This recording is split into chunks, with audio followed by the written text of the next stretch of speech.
pas moi qui ai demandé que la Martinique soit transformée en département. Des interventions du député Léon Gontran-Damas à l'Assemblée nationale, lues lors d'un atelier sur le thème « Damas, homme d'État ».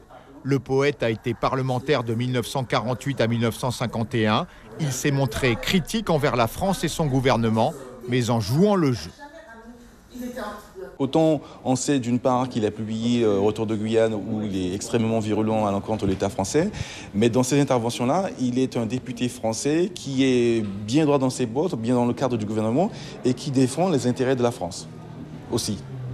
Damas, l'un des 3 fondateurs du mouvement de la négritude avec Aimé Césaire et Léopold Sédar Senghor. Damas, le moins connu des 3, peut-être aussi parce qu'il n'a pas été un homme de pouvoir. Senghor et Césaire ont été députés, donc des gens très visibles. Damas l'a été beaucoup moins longtemps. Et donc, c'était des gens qui étaient difficilement contournables. Et n'oublions pas non plus que ensuite, Césaire a été pendant très longtemps maire de Fort-de-France, député maire, et Senghor président de la République.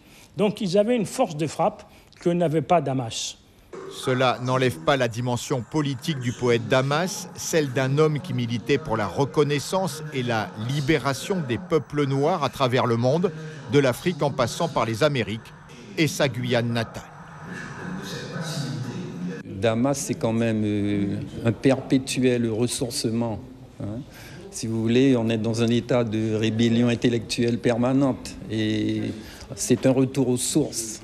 Un retour aux sources dans le peuple guyanais qui, comme je vous le disais, c'est une souveraineté, le peuple, voilà quoi. C'est là que les valeurs essentielles se trouvent.